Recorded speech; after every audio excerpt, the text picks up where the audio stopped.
Player One. Welcome to the Gaming History Club. My name is Gaby. Hello, and I'm JP, and it's time to wrap up 2023. So let's find out what happened together with our special guest, Brothers. Brothers, say hello. Me, hello, I'm here.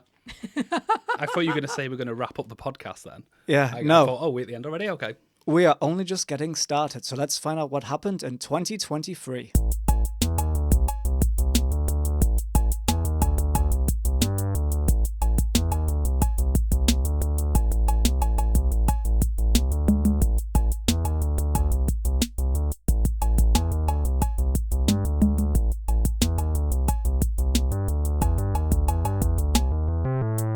So it's a little bit different today. We have special guest, Brothers. Hello, welcome to the Gaming History Club. Excited to be here. Yeah, so this is time for us to wrap up a little bit of what's been going on in 2023. How should we start, JP? How should we start? Let's smoothly talk about what our favorite games were for this year. Let's do guests first. Brad, what was your favorite game this year? What got your gaming what got your gamer tickle on this year? Great introduction. I think it's probably Cyberpunk's Phantom Liberty update. Even though that's not a full game, it's kind of a cheat. But I never played the game last year. And then I started playing it when the DLC came out this year. And it's amazing. I feel What a like game. that's not actually a cheat because together with Phantom Liberty, obviously they had such a big upgrade. Tons of updates, all the Yes. skills and everything got changed. Yeah, really loved it. Update 2.0 was like significant. It was made it huge, made it into like a real game now, didn't it? They Yes, officially yeah. made up for all transgressions of the past. We forgive them. We It's okay forgive now. them. 100%. I forgave them very quickly anyway. I forgave them at like update 1.5 or 1.6. Like I think that's when it became playable anyway. Like I think like 3-4 months after it came out, I already started playing. It was okay. There was still some glitches, but I don't think it's a cheat at all. Especially the content as well. Like Idris Elba's in it now. I know. You know what I mean? Think about it that way. Yeah, it's. You have Keanu Reeves and you have Idris Elba in one game. What can go wrong? What was your favorite part of Phantom Liberty then? What did it add to Cyberpunk that made it Well, so good? So, because I'd barely played it last year when it came out, and then knowing and looking at pictures and stuff of where Dogtown was, because it was obviously just not in the map, Yeah. it's a huge area that they've added in. It's massive. What was your favorite game for this year, Gaby? See, this is quite a tough one for me. I'm disappointed. My favorite game didn't really make it to the Game Awards earlier this December. So my favorite game was actually something that came up really early in the year, which is Hogwarts Legacy. Because I love Harry Potter and I think you know I love Harry Potter. And yeah, it's just really heartbreaking for me that I didn't even make it to the Game Awards. And I think that's Yeah. probably the problem with having games from so early in the year, that because people forgot. you forget about them. New stuff's been out. People end up talking about Alan Wake and stuff. It just leaves your headspace, I think. Yeah, but I'm happy about Alan Wake though. I'm so happy about Alan Wake actually winning a few awards in the Game Awards because I do love Alan Wake. I think that's Alan Wake 2 was such a good game, good concept, very fun. You got the mystery, you got the detective part, and yeah, it's such a great game to play, really. I think my favorite was also Hogwarts Legacy. Obviously, it's better if you're actually a fan of Harry Potter, Yes. but I think even objectively, it's a great game. There's great puzzles in it. The combat system is quite unique. I Yes. don't think there's anything quite like it, similar, but not quite like that. And just the storytelling and plot in general, just the atmosphere. Like again, it's better if you like Harry Potter, but Yeah. if you've never seen Harry Potter, how can you not be like enchanted by Hogwarts Castle? I think in the first playthrough, I remember that we spent about 78 hours or something to actually finish the first time, the whole game from start to finish, which was really fun. It was the best 78 hours, basically, that we had this year, probably. What It are you was up to great. now? What you up to now? That was like our favorites of the year. But other than those favorites, obviously, there are so many things that's been happening in the gaming world. JP, you want to shout out some of the interesting bit that's been going on in 2023? Yeah, let's take a look in chronological order because that's the only true order to do things, right? Am I right? Yeah, come on. You're correct. Sure, We yeah. could also do it alphabetically, depending on what the first, like letter is according to my notes here. No? Okay, let's start with January. Okay, JP. Let's Yes. take a look here. Right, so in January, obviously let me just start off by saying loads of things have happened, but we just decided, well, let's just take a few that we here at Gaming History Club really like, okay? So, or dislike. Let me start off by one that we really disliked, okay? So the year started off in January, as it's the first month of the year, Correct. as a matter of fact. Well done. And we have some great news because Google Stadia closed down and all hardware and software purchases were refunded. And let me tell you, I do not like cloud streaming games at all. So I'm very happy that that happened. What went wrong? I thought Stadia was doing really well and everyone bought it. It No? was going strong for 3 years and 1 month. Yeah, they just didn't see the success that they wanted to, which is typical for Google. They have so much money. They'll just throw things at the wall and see what sticks, right? And I'm glad Google Stadia was one of the things that didn't stick because I do not want to go into a future where we need to have online all the time to play games. And then the game is also processed somewhere else. So it's all about how hot is your internet connection? And Yeah. the other thing, obviously, is that like it's digital only purchases or renting. That's why these guys got refunded because they don't have a physical copy of their game. And it's just not a future that I want, to be quite honest with you. Always online, and I do not own a physical copy of my game. Get rid of that stuff, no. Yeah, I mean, it's interesting that because you have GeForce Now as well, which is a similar thing that's also online, basically renting games for a bit, and that's still going pretty strong from what I understand. Yeah, I guess it depends what games do you have as well, right? In the system. So Google Stadia, I feel bad a little bit for people who are buying it secondhand though, Yes. because they wouldn't get refunded, but whoever bought it first time would have actually got some money because selling it and then also get refund from Google. Good on you though, if you're one of them. If you player managed one. it, yeah. Yeah. I never knew anyone who actually had one of these things. Then again, I don't know many people. I think that's probably why it's closed. Yeah. Because no one bought it. I did hear one positive thing about Google Stadia. Apparently, the pad was pretty decent, from what I heard. Okay. It was a pretty Nice. decent pad. Was it Okay. as good as the PlayStation 5 pad is? Because that's a good pad. It's a very good pad. So in February, Super Nintendo World opened to the public in Universal Studios, Hollywood, California. And not seen anything about it, but I remember when the one in Japan opened, I think that was 2021. You have all of the question mark boxes as well, like all around the Super Nintendo world, like in Mario, basically. And you can unlock like some secret stuff in there. You know what? That's I am super cool. so down to like go to Japan to visit Super Nintendo World, or should we just go to California actually? No, I want to go to Japan. I don't care if I don't understand anything. I feel like it's closer to the root. The Japanese have a very unique way of doing these things, and I wanna witness that like that. Yeah, That's yeah, true. yeah. It's worth it. It's worth it. So what happened in March, JP? Well, sticking to Nintendo then. So Nintendo closed their eShop for Nintendo 3DS and their Wii U. So you can't make any new purchases anymore for those systems. And in September, they further announced that their online services for both platforms will also cease in April 2024. So no online multiplayer anymore either for those consoles. Yeah, so I guess this takes us a little bit on the topic of, what happens when you buy a game online? Say you got a 3DS and you bought Ocarina of Time or Majora's Mask. They had like 3DS remakes, especially for the 3DS, right? I believe so, yeah. Let's say you bought that digitally. Like, what happens to that now? Yeah, I don't know. I mean, if you own it on the console, I don't know if it would stay on there. But if all their servers and stuff are down, From what I know, it stays on there. It stays on your console. You can still Okay. play it. I think if you were to delete it where you've purchased it, you can re-download it as well. right, okay. Yeah, but you can't make any new purchases. Yeah. But it brings me to the other. So naturally speaking, right, 10 years down the line, when barely anyone has a 3DS anymore and they're like collector's items and highly sought after, where do you get to play the 3DS remake of Majora's Mask then?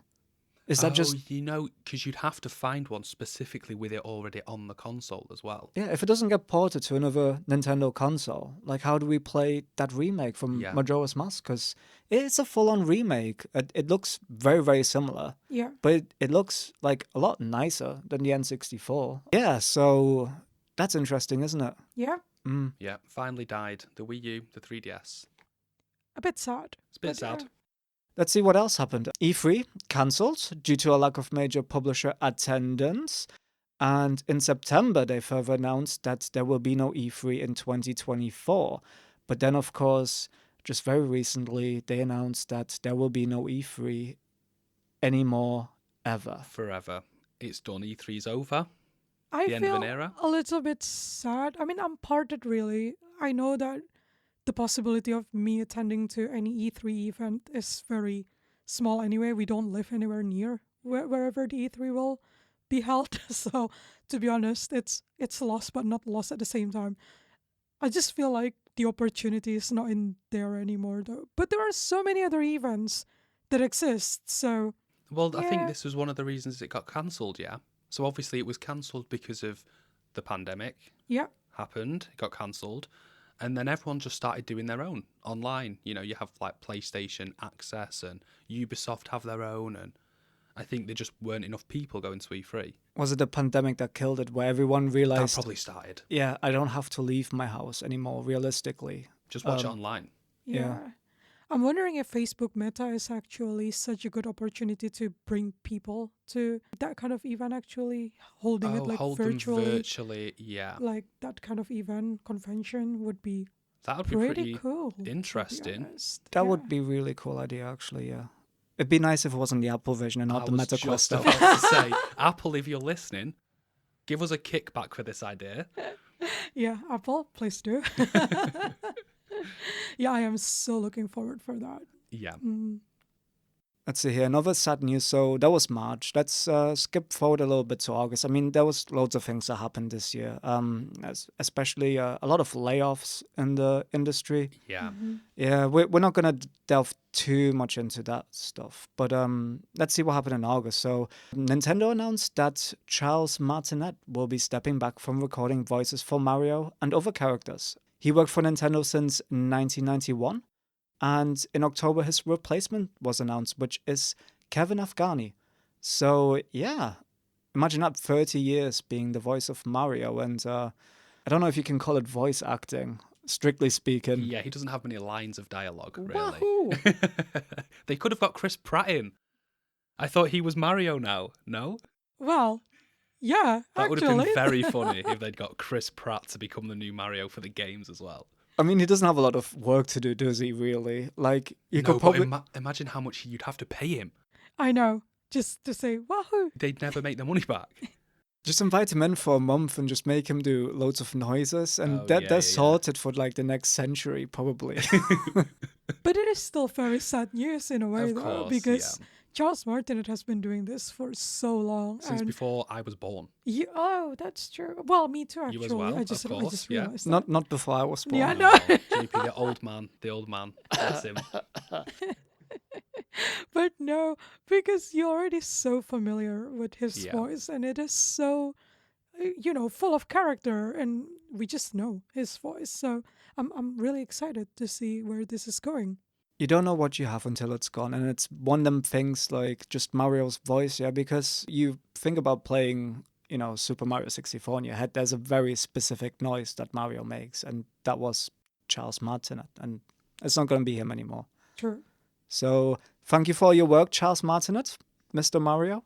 The interesting thing is actually Charles Martinet will be kind of the ambassador of Mario now, right? So we're not actually missing him. He will still be doing Mario work. Yeah, that's very true.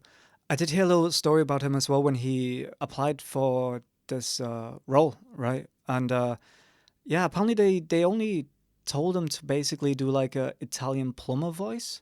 Italian plum. I'm sorry. Is that very specific? Yeah. So he came in with like his first ideas were like quite heavy-handed, you might want to say, right? But Okay. he did know that this was going to be like something more for children, right? Or like, Okay. shall we say, family friendly. He did put on like a bit of like a more cute voice, and I think that's what helped him get that role then in the end too. Good job. Yeah, let's see what else happened in August. So, as part of its restructuring, Embracer Group shut down its subsidiary, Volition, which are the creators of Saints Row, right? And this was mainly because of a multi-billion-dollar deal that wasn't going to go ahead, and also due to the, well, if we're going to be nice about it, mixed reviews of Saints Row. Oh, That's actually quite a downer because Volition, I didn't know this, but Volition actually made Descent in 1995. And that was the first true 3D FPS there was. So this is the first FPS fully in 3D, and it had 6 axes of movement as well. So jump, duck, strafe, and look in all directions, right? Yeah, quite a milestone game actually, and that was made by them. I don't think they were called Volition yet. That was before, so they split into 2.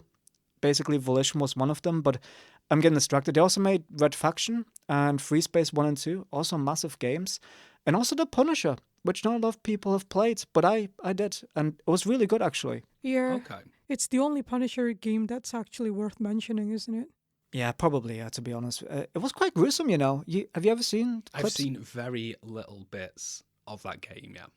Yeah, it was almost Manhunt-esque, if I'm being honest Right, with you. okay. You had to, like, interrogate people. Like, it was pretty... It was a pretty brutal game, yeah. Yeah, man. Which, to be fair, you'd hope from a Punisher game.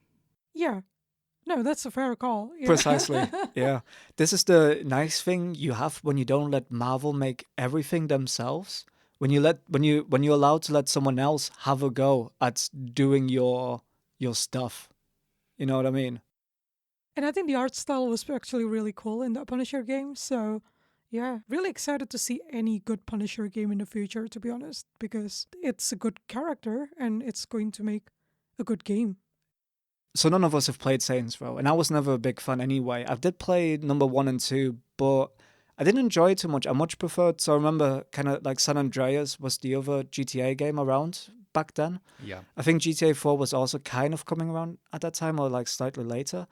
But I just much more preferred GTA in our own GTA, so I never bothered again with Saints Row. I had a similar thing with the third Saints Row. Yeah. I gave it a little try. I'd already played some GTAs, and I was like, this is not... I may This as is well not play it. GTA. Yeah. GTA Not has there for me. they tread that fine line between realism and absurdism, and they do that really well. And Saints Row went just too much into a little bit too ridiculous Yeah, for me, they got like aliens and stuff, and yeah, it's a bit wacky. which I don't mind. It's cool for like the right person, just wasn't for me. But like, where I'm going with this, I'm wondering like, if is it fair that if they make one bad game that they have to shut down and they just exist no more? Is that fair?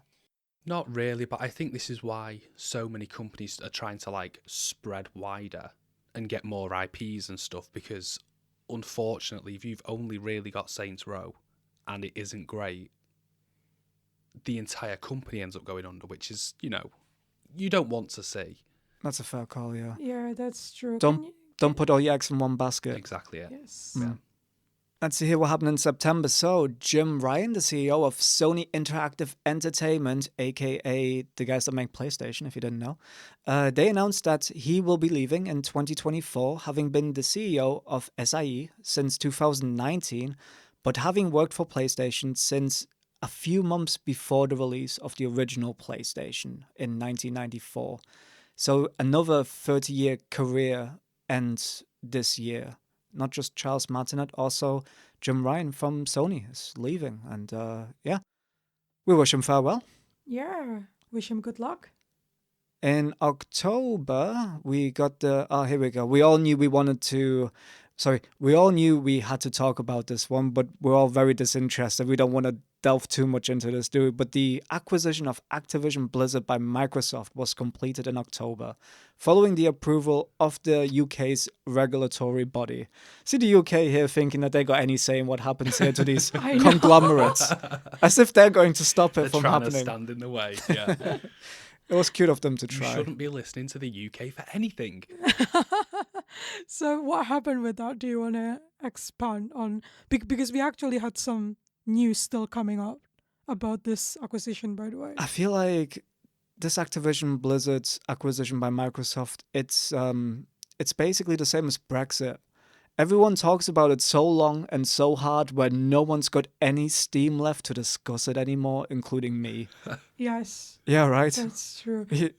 Didn't we just read something about how Activision Blizzard was Yeah. acquired? Okay, yeah. So let me then skip to my last thing that I want to highlight from this year. Then, so this is hot news, fresh off the news. We are Gaming History Club, but right now Wow. we are the Are we, news sorry, are channel. we breaking this news? Have we had like a little tip off about this news? Or... No, we don't. Oh, right, okay. We read it. We read that I was somewhere. like, I'm in a room Come with on. journalists here. I No. thought we'd been breaking big stories. It was our main competitor, the Wall Street Journal, that broke the news. Okay. Yeah. I've heard there's been some beef between you and the Wall Street Yeah. Journal. Yeah. We're that big, huh? Yeah, we are the puppies of Wall Street. So let's see here. So California's Civil Rights Department sued Activision Blizzard back in 2021, where they were alleging sexual harassment, discrimination, and pay disparity. And the Wall Street Journal on the 15th of December reports that the gaming company will pay roughly $54 million to tell off this boys' club that exists at Activision Blizzard. Very good. Getting caught, getting fines, I mean, fix it. I mean, it's a bad thing that happened. Yeah. But it's good they've been fined about it, is what I'm saying. Yeah. Yeah, absolutely. Yeah. I think originally they were hoping for a lot more than $54 million. At least it's a decent slap on the It's wrist. something. Yeah. I mean, I don't know how much of an impact that's going to have to their bottom line, considering how big of a company they are. But at least the fine has happened. Because I remember when a lot of that was coming out as well, and it was all like being reported on. It was crazy. Well, just to swivel back a little bit to the acquisition by Microsoft, and without getting too off track here with corporate political questions, but should a big game publisher just eat up another publisher? Like, is that cool? Well, that's why it took so long, isn't it? Yeah. To actually be acquired, because people were standing in the way saying, no, you're affecting, fair game and Yeah. competition and stuff. Microsoft are doing some cheeky moves, to be honest. I remember with the Xbox One, they tried to force us to be online always. Forever online. Yes, Yeah. I remember. There Yeah. was that thing where the Kinect always had to be plugged in. Yes. To- when to- I first got it as well, that was originally going to be the case. And then it changed not long before it actually released. So they want to make that gamer pass happen on like every screen possible. So like they are legit trying to like reach out to like PlayStation and Sony and say, hey, do you want to Do like you want our Game Pass? yeah for Microsoft? Well, because they've been trying as well. Like, I know that Call of Duty, they had to announce specifically that they would keep it on other consoles. Yes. Because I think Microsoft wanted it to just be Xbox exclusive. Starfield had Xbox exclusive DLC. So, the Indiana Jones game I read this morning, that is going to be Xbox exclusive as well. Oh. Or they man. want it to be at least, yeah. This is something that I don't really like about the gaming industry, about all of these exclusives, Yeah. both from PlayStation and Xbox, by the way. I'm not just calling one out, but I think Nintendo actually plays such a big part in this as well. Well, Nintendo have been doing it the whole time. I know, Yeah. exactly. But I think it's okay if you don't get a developer to like only make games for your console. I think if Nintendo make their own games for Nintendo only, that's okay. Yeah. But if Rockstar, for example, make GTA 3 and they only release it for the PlayStation 2, that's I think, yeah, it's the purchasing of a pre-existing company that was Yeah. previously giving it to everyone and is now restricted. yeah. I think that's why it feels a bit... And yeah. then do a bit monopoly rough. on that. Yeah, That's yeah. true. It feels unfairly harsh on a consumer, doesn't it? Because if you're gonna buy a PlayStation or an Xbox, it would be nice if you can play all the games apart from the ones like if you got an Xbox, like you're allowed to play all the games apart from the ones made by Sony. That is fair. Yeah. I would be fine with that. But like, and they said that like, oh yeah, but Call of Duty, we will, also obviously release it for PlayStation. Yeah, but you know what? They can make it worse. Like they can like not, put as much resource and focus onto that port for PlayStation as maybe they should. You know what I mean? Like they can do that and Yeah, get away yeah. with it. Yeah. Get your Xbox exclusives and all that kind of stuff. I mean, not that I play Call of Duty, but still, the point stands. It affects a lot of Yeah, people yeah. because a It's a big lot of game. people A play lot of Call of people Duty. play Call of Duty, yeah. It's all about Fortnite now. I think the kids play Fortnite, mate. Is Fortnite still hot and new and fresh? Ah, yeah, it It's is. nearly 2024. Mate, people still play Minecraft, you know. Oh, yeah, I know people still play it, but Minecraft is a timeless classic game, JP. Yeah, it's timeless. So, talking about stuff that's happening this year, it's not all bad, obviously. We also knew that earlier in the year, Perry Cariel, Twitch streamer, shook the world with beating Elden Ring with mind control. Is she a Jedi? I wish. Is she a Jedi survivor? I'm sure a lot of player ones would probably have seen that video, and it's really, really cool. So Perry has a master's degree in psychology, and after beating Elden Ring, she actually said that the technology itself is actually pretty simple. let's judge it for ourselves how simple it is, right? Please tell me more about this. I want to hear about this. Yeah. So this is how she explained it. I'm using an EEG, electroencephalogram, which is a brain imaging device, to monitor my brain activity live on screen. It works by picking up electrical activity from my brain on the sensor pads on my head, made conductive with saline solution. I then train it to recognize certain states and binded it to my attack key. Does that sound simple? It sounds pretty complicated. It sounds really cool, and for some reason I immediately thought about VR. Imagine playing VR this way. Oh, just with mind control? Yo.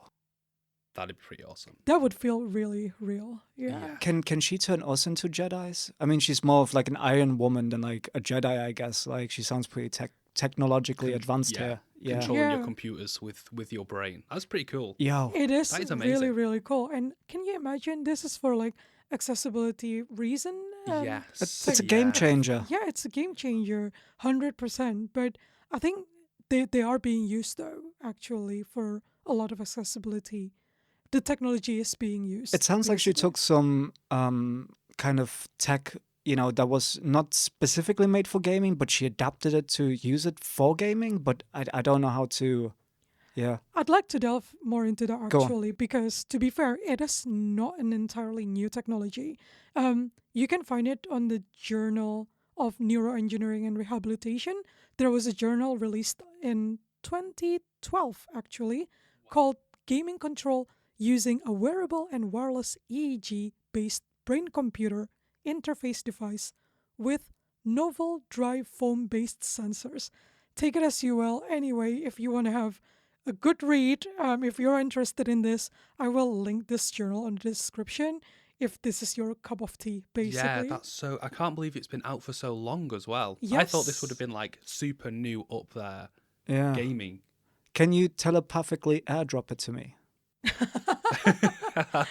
I wish I'm that smart, but I cannot. We'll copy paste you a link later, JP. Yeah, we'll just do it the old school way. I'll copy paste it to you. But anyway, Perry didn't actually stop there. In September, she explored the first person shooter journey with this technology. So she played Halo and Valorant after beating Elden Ring, and the technology that she used is actually quite different for first person shooter. The firing a gun system used the same brainwave powered button press, but the movement is dictated by gyro controls and the EEG device itself, while the aiming is handled by eye tracking software. Ah, Wow. cool. Yeah. And in Halo Infinite clip, Perry manages to score a couple of long range kills and even a double kill. So, this person actually play games better than I do So using mind control. she was on mind me. controlling and still owning noobs. That's crazy. I mean, the mind control's all like, nice and stuff, but I mean, she beat Elden Ring. I know. Wow. That's crazy. Yeah. Couldn't do that the best of times. I don't Yeah. think I could do that with a regular control. I know. Exactly. So, even us doing it like normally is not going to be doing it as good as she does with mind control, Yeah. which is impressive. That's so cool. Yeah, and Perry did admit that her Halo kill death ratio is not that great because she's on 0.25 at the moment. But you know what? Let's just call it. This is really impressive. You know what? Like it could just yeah. But where do you draw the line? Like what is skill and where is it like your tech that you're using? Because like yeah, I'm sorry, my kill death ratio in like Counter Strike back in the day was like I got like 1 kill in for every like 50 times someone's killed me or something ridiculous. You know what I mean? And I just can't wait for what is it that she's going to do in the next Yeah. year. Really exciting news. And go on, Perry. Real uplifting, great stuff. Oh, Yeah, she's gonna good on her. control us all. I think probably. I don't mind that. I like how your first thought, JP, is, oh, maybe I shouldn't watch her Twitch in case she mind controls me through the screen. Hey. Whereas I'm thinking, oh, this is a really cool accessibility feature going forward. This is going to bring more people into gaming, which No, is what we like. this is very impressive. All jokes aside, this is massively impressive. We've had quite a few accessibility things as well this year, to be fair, haven't we? On the same subjects. Yeah. Like PlayStation released their Yeah, Project Leonard. Project Leonard. Yeah. Yes, that's true. And if player one out there are questioning, what is that? Listen to our accessibility episode because we did talk about that a little bit. Yeah. Smooth segue, like a Very quick nice. plug there. Plugging Yes. your own podcast while on the podcast. That's We, what we, like. we have around 10 other episodes right now. If you want to listen to them as well, here's a list of all of them. So that's what's been happening in 2023. One of them is the birth of Gaming History Club, actually. Oh, that's a really great point. The biggest Oh. news of the year. That should have been right up top. Your podcast. Yeah, The biggest news in 2023. there was something, wasn't there? Well, how about I bring the mood down Yeah. and talk about an award for the greatest delay in gaming history, I think, that we've had this year. Oh. A really exciting time with the Suicide Squad kills the Justice League game. Yeah, and kills the joy in the room as well, apparently. Yes, yeah.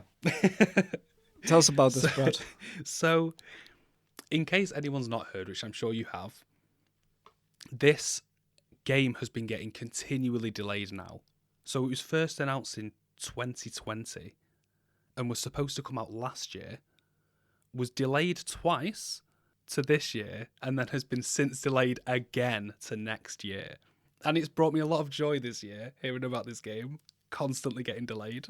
Yeah, me too. I mean, I keep looking at it and I'm not really interested, if I'm being honest with you.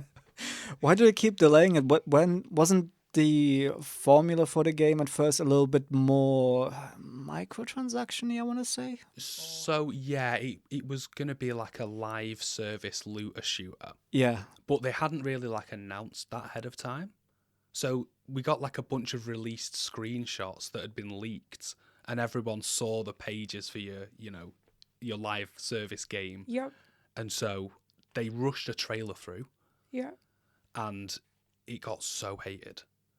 Yeah, I think People the funny hated this thing game. is, people did actually backlash regarding that live service stuff, and then they took it down, didn't they? Like they basically changed their mind and Yeah. actually showed different trailer, if I'm They- not mistaken, right? They did, yes. They brought a new trailer out, which was supposed to be talking about how like story focused the game was. Yeah, right. Okay. Also said they hadn't changed the gameplay in any capacity. So it's definitely still the same game, but they just wanted to highlight that it has a story as well, guys. Don't worry. You'll be Well- getting your loot boxes and your loot crates and shooting noobs, but Oh boy, there is always, a story. this is so- what I've always wanted from a video game. Loot boxes, Oh, you I know? love a loot box. Yeah, why bother like gambling money if you can just like gamble loot boxes? Well, they're right? like fully illegal in a load of places now as well, yeah? It is. It is. They're fully illegal. As they should be. I As think they it's should be. the Netherlands, you have to get like a workaround because they're not allowed to do them.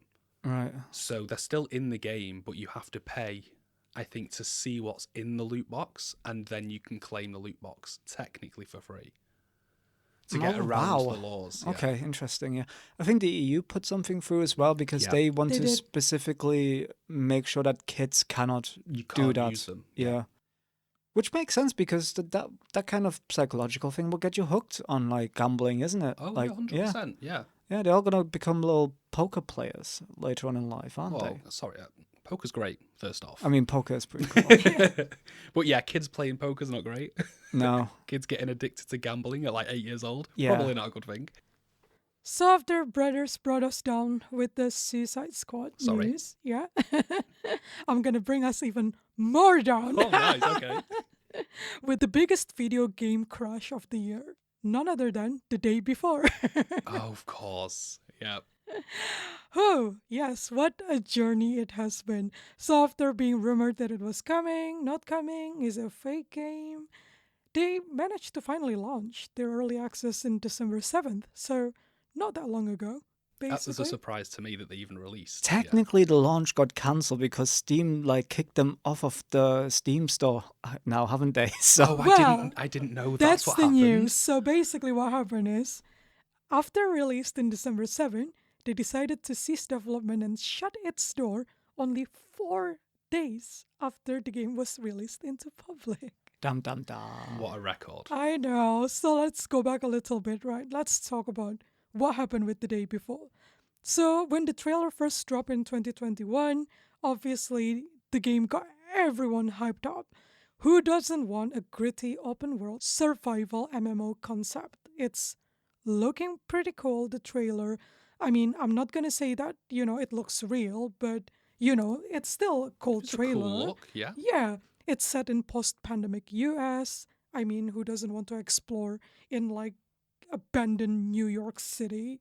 I feel like that's actually a really cool concept. They even made it to most wishlisted game on Steam once. And this game was originally scheduled for June 2022 release, but then they delayed it. Another A delay. classic, yeah. Classic, yes. Because they wanted to shift it to Unreal Engine 5 at that time. Or so they say. Or so they say. And then a new The Day Before gameplay trailer was expected to land in January 2023, but the game's Steam page was actually delisted instead. So that was pretty confusing. And then later we found out that actually that happened because of copyright claim against the game from a private individual that they had the same name. So somewhere out there was a calendar app already released and copyrighted called The Day Before. A calendar app called The Day Before. Yeah, Yeah. exactly. So it wasn't a game or anything. It's just that someone already owned the name. Yeah, but can we just talk about a calendar called The Day Before? Doesn't the calendar help you figure things out in advance? Yeah. Yeah, that's a good point. But yes, apparently because of this calendar app, they were forced to announce the delay on January 25th earlier this year. And the studio said that at the time of the announcement, The Day Before game trademark was available. And in the months since announcement, a private individual filled out an application before us to register the game trademark The Day Before in the US. My theory is that, like, it is a scam, but they made a bare bones game to convince, like, the stakeholders that it is Yeah. going to become So a they game. couldn't be like done for fraud. Like, look, we did release a game. Yeah. Something came out and you could buy it. Yeah. Well, So yeah, I expect it's something similar. That's very true. You know what? I'm suspecting the same basically because the studio claimed that we will actually see the game on November 10th, 2023. At that point, earlier in January, then another minor delay until it finally landed on Steam on December 7th. Basically, that it's out, and it released to mainly negative reviews straight away. A lot of bugs, empty maps, server issue, you name it. And just a few days later, they lost 75% of their players and then shut their door, pulled from sale, and Fantastic Studio just announced closure of the studio, saying the game failed financially. And Wow. that game took fans more than 2 years to wait and 4 days to disappear. So, So next, I would like to give out a Gaming History Club award, the award for the most ridiculous statement made by someone in the video game industry. And that award goes to the chairman and CEO of Take-Two. Take-Two being the holding company for Rockstar and 2K Games, obviously. Also, the guys who make GTA, right? This chairman and CEO is called Strauss Zelnick, who stated that games should be priced by the hour. Wow. wow. Yeah, mic drop moment, Owen That's Wilson. crazy. Yeah. Wow. Wow. Yeah, so Strauss Zelnick stated that game should be priced by the hour, but they've done some damage control, Take-Two, and they've gotten a hold of various people that put this out in the open, and they basically said that he was misquoted, and I'll explain a little bit more. So Strauss Zelnick had a earnings call for Q2 with a Goldman Sachs analyst, and this analyst asked Zelnick for his views on subscription pricing in the broader entertainment market, and that Zelnick did not infer games should be paid by the hour. Right, so let me read out this quote real quick. In terms of pricing for any entertainment property, basically the algorithm is the value of the expected entertainment usage, which is to say that the per hour value times the number of expected hours, plus the terminal value that's perceived by the customer in ownership if the title is owned or subscribed to, and you'll see that bears out in every kind of entertainment vehicle. By that standard, our frontline prices are still very, very low because we offer many hours of engagement. The value of the engagement is very high. So I think the industry as a whole offers a terrific price to value opportunity for consumers. Wow. Is this corporate speech, if you've ever heard it or not? That's way too much maths for a quote. And this is what I'm saying. This is like damage control for real. Like maybe he got misquoted, I guess. I don't really care, but it just comes to show like how out of touch these people are with like us normal consumers. They're talking about high value for money, but like what are they comparing it to? What they're comparing it to like a $12 Blu-ray, for example, and that's 2 hours value, and they're comparing that to $70 you get GTA 5, and that's like 100 plus hours. Yeah, because that's nonsense. It is, and I think that GTA is a good example because you have the online and people are buying their shark cards and stuff as well. Yeah. So really, for a lot of games nowadays, it's not just that first payment. I just bought Phantom Liberty DLC, which is an extra like 20 quid towards to keep playing the game. So that was the most ridiculous statement. That the award goes to Mr. Zelnick, even though he may have been misquoted, and I'll accept that he may have been misquoted. Yeah, that's true. When I first wrote about that, I'm thinking, what do you expect? Like, people to actually play games? Like, we know we're spending hours and hours to play games, but to be honest with you, the production value is not always going up. Yeah, and I with think people playing as well, it's. I think you'd probably play different as well. Like if I was actually being charged per hour, I'd be blasting through them games. I would not be spending 100 hours in a game. That's if a I had very to good pay point. per hour. That's a very good point. Yeah, the how do you squeeze the less you juice? Yeah. Right. So this is a common argument for pirated video games as well, where the video game industry will tell you, oh, well, if everyone who downloaded this game legally would have bought it, yeah, that means we've lost out on this many $1 million. But they're assuming that if they didn't purchase it illegally, they would have definitely bought it at full price, which they may not have done. Oh, definitely not. Yeah. Yeah. I think the reason why a lot of people play pirated games, not that I would condone it, of course, but it's because it's available. Yeah. I think most of the time people will do it, like how we used to play demos for older games, just to give it a try. Let me see what it's about. Am I going to like it? And then if you did really enjoy it, you might then go and purchase it. Yes, because that's test play, isn't it? Yeah. It's not always available at the moment. Isn't so- this perhaps like a massive reason that we've all grown up playing loads of video games, because we could just about afford it and get so many hours of entertainment out of it? You milk those games. Yeah, right. If it costs too much, I wouldn't be able to access it, and I wouldn't have bothered at the end of the day. So yeah, make the games $150. No one's gonna start shelling out that much money for them. Yeah. No way. Yeah. We all love a good speedrun, don't we? Oh yeah. Yes. We love watching GDQ every year. Yeah. Yes. There was a real cool speedrun this year, Baldur's Gate 3. In addition to the usual speedruns, the any percents and such, they had a sex percent speedrun, which was how fast can you have sex in the game. Wow. And the world record is currently, from the 18th of September, 3 minutes and 31 seconds.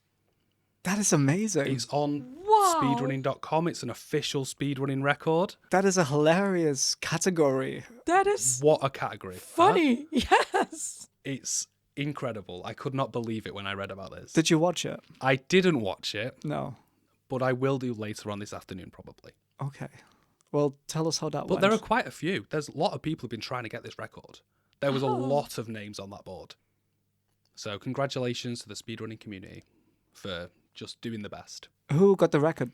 I did not get that information. Mm. Aw. So my apologies to the world record holder. I didn't get your name. And then I thought something else that might be fun to note, which I think we spoke about earlier in the year, was the AI smart NPCs. Just because I thought it'd be fun to bring it up. Yeah. Okay. Just for anyone listening, Replica Studios released, I've never heard of them before either. I see JP looking at me, giving me a quizzical look. Who? They released a demo for an NPC trial where you could, using your microphone, speak in game. It would convert it, speech to text, and then you had a chatbot who would reply as the NPCs. Okay. So you could just chat to the NPCs in game. Now, is it fake? Maybe. I don't know. I thought it'd be a cool thing to be in future games. Like imagine if in, Skyrim or the next Elder Scrolls, you could Yes. just strike up a random conversation that's not based on the options you've picked. Yeah, that's true. Just That a is fun extra exciting. world Good use. building. Good use of AI, because Very AI good can be use. used for all kinds of like nonsense, like eye roll moments. But like that is a good use of AI. It's a fun little extra bit. Yeah. I love that. So I thought that was a Sweet.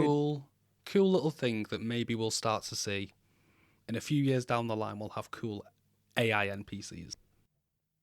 So we can talk about like the worst games, maybe some of the worst games of the year. I would love to hear about some of the worst games of the year. So we've got Forspoken from right at the beginning of the year, Uh, which a lot of people Oh. really did not like. No, I was also looking forward to that game. Well, we spoke about it just before it came out because I was going to get it. Yes, We did. I was going to get it too. I'm lucky that I saw a video reviewing it beforehand. But it looked very sparse. It was just a very like empty world. Yeah, but the combat system still looks pretty cool, although a little bit confusing at first, I heard. Yeah, there's interesting stuff for it. Like, it does look quite cool when people are doing good, like, combo moves or whatever. Yeah, and the traversal, Cool. right? Yes, yeah, you're proper sprinting around. But the world itself is just quite empty and I think people didn't really like it. what makes me not wanting to play that game is actually the conversation.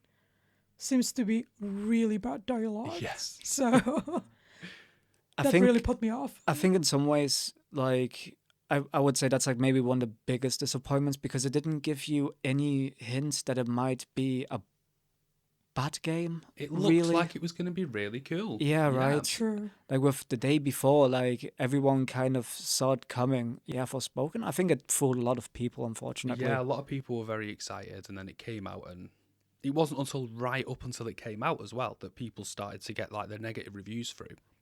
We've got Gollum from May, if you remember that. Oh, yes. I don't think I'll ever be able to like get that out of my head anymore. His now. face, the image That of his face, yeah, game. so creepy. I guess, I mean, I was maybe low-key rooting for it a little bit as like the underdog. Yes. And yeah, it turns out there's Like a you reason. say, you hoped it'd be good, Yeah, and then wasn't. it came out and it was not. And then we have one that honestly I didn't even realise had come out until about a month afterwards, which is Skull Island: Rise of Kong. So I didn't even know that was coming. we did see this one on the YouTubes, and yeah, not impressed. It's crazy, that game. It's shocking that it was very- from 2023. I know. It was shocking. I feel like it was so funny when it came out that all of a sudden everyone's just like forgetting about Gollum and everyone talking about how bad Skull Island is. Yeah. I think they must have just given the rights to a studio and had no input. And this is what came out of it. That game looked like straight out of PlayStation 2. kind It of. did, yeah. It looked like in 2023 someone's gone, let me just make a new PS2 game. Yeah. A little bit sad. I'm not going to but, try and push the hardware. I want it to look like a PS2 game as well. So I'm curious actually. Player one, tell us, what do you think has been one of the worst games that has come out actually this year. I think one of the biggest news for this year is undoubtedly the GTA 6 trailer, isn't it? Oh, yes, of course. Oh, yes. Oh, we love Grand Theft Auto. I'm so excited. What are everyone's first thoughts? Because the only thing I said about the trailer is, it looks incredibly dense. Like it's packed of NPCs and objects and artifacts. I guess the other thing I kind of noticed is there seems to be a lot of focus on like the social media reels type of thing going on. Yes. Yeah, which is what I noticed straight away was, oh, this looks like exactly how the internet has told me Florida is. Yeah, that's true. You've got like crocodiles walking into shops and stuff. You got that guy with like the Joker tattoos on his face. Yeah. Who The is, Florida Joker. yeah, and Yes. he's suing Rockstar because they used his likeness. They took his life in his own words. Yeah. Yes. Well, there are quite a few. Like if you've seen there's compilation videos and stuff where they put the trailer next to real world footage, and there's quite a lot where they've clearly taken real clips and then put them into the game. They have a history with this. Lindsay Lohan tried to sue them Of for GTA course. 5. Yeah. That cover art, which, by the way, I'm sorry, Lindsay, looks nothing like you. Calm down. Yeah. But yeah, they'll have considered it. I think they've just gone, it's worth it. Yeah. Yeah, It's worth could it to be take true. the hit, yeah. And let's not forget that GTA is like well known for putting out like controversial stuff as well. And you know, GTA 5 had the torture part of the game. Yeah.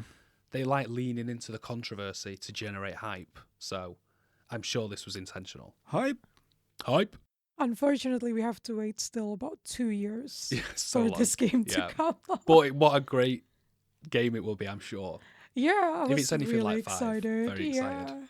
Yeah. The rumor has been around for a while that it will be like 2 players, one female, one male, basically. And I'm like, will they be siblings? Will they be a couple? And I was left hanging for so long waiting for that until finally it's got Shows in answered the trailer, yeah. in the trailer, and I'm really happy that I got the answer at least. But I'm really excited on how that 2 players mode going to. I mean, at least you know from the trailer, because if you thought they might have been siblings right up until the game came out, that would have been a big shock. Yeah. Talking about the character switching, I think it's maybe gonna be like GTA 5, but when you switch between characters, it's gonna be more like when you're on a mission with them together, where it's like you're switching and they're probably really close by to each other. I expect Maybe. potentially, yeah. Rather than it goes zoom out, goes somewhere else, zooms back in. Well, maybe there will also be that a little bit, but because it's just 2, I think they might be. It might be a little bit quicker, a bit more seamless, the switching. I Yeah. guess. They're I right wonder. near each other, Yeah. yeah. Mm. Well, I mean, we'll have to see. I mean, obviously, Spider-Man 2 had the switching as well, Yeah. which was also from this year. And you could switch between, both the Spider-Mans. Right, so some of our favorite games that came out, or should we say best games. So, I mean, we already spoke about Hogwarts Legacy, me, you, and Gabi. For you, brothers, it's going to be Phantom Liberty, which is For my cheating. favourite, which is cheating because it's DLC. Yeah. But as a backup, Yeah. I think Spider-Man 2 is probably my next favourite of the year, Spider-Man 2. which I loved. What a game.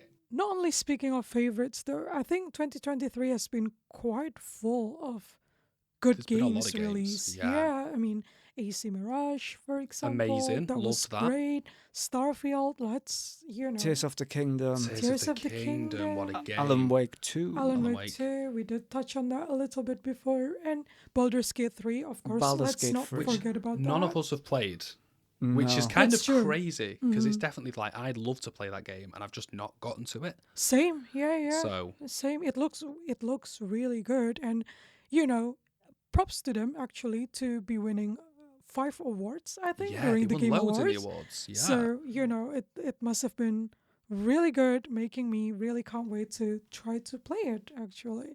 And Alan Wake as well. Actually, Alan Wake 2 won about 3 awards in the Game Awards, if I'm not mistaken. Correct me if I'm wrong, but yeah, I think they really deserve it. And in the Game Awards, they put up quite a show with a little bit of a dance show, with singing show with Mr. Door.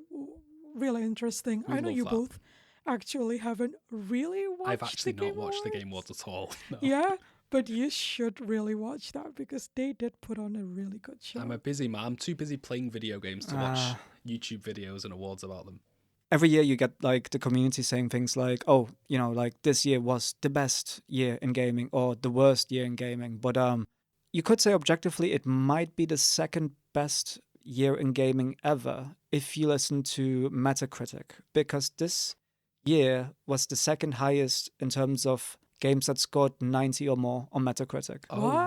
wow. Yeah. Okay. Oh, so Great. really highly rated across the board. Yeah, yeah. Amazing.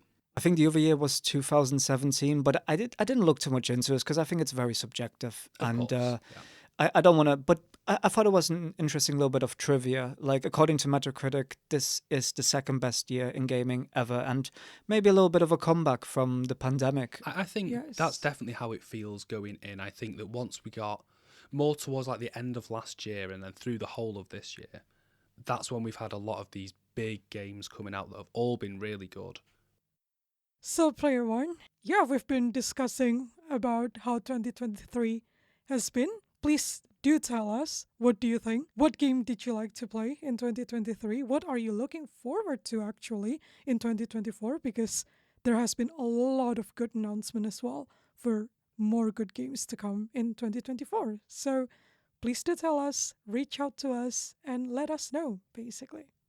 Special shout out to our special guest brothers. Thank you for coming in. I've had such a good time. When am I coming back, huh? Next year. We look forward to seeing you next year. Hopefully GTA 6 will be a lot closer at that point. That'll be really interesting, like all the extra tidbits that we hear about GTA 6. We'll have loads of GTA 6 news. Yeah, thank you for coming along, Brad. It was a pleasure to have you. And it was nice to wrap up 2023. And as usual, new episodes of Gaming History Club are released every second Wednesday. So make sure you subscribe and follow us on our social media. Say hi to us by visiting our website, gaminghistory.club, and let us know what topics you'd like to hear in the new year. Thank you for listening in, Player One. See you back in a couple of weeks when we will be still very cold and frosty outside. So we're going to be staying at home and talking about the first video game home console. Have a nice Christmas. Have a nice new year. Take it easy and see you in 2024.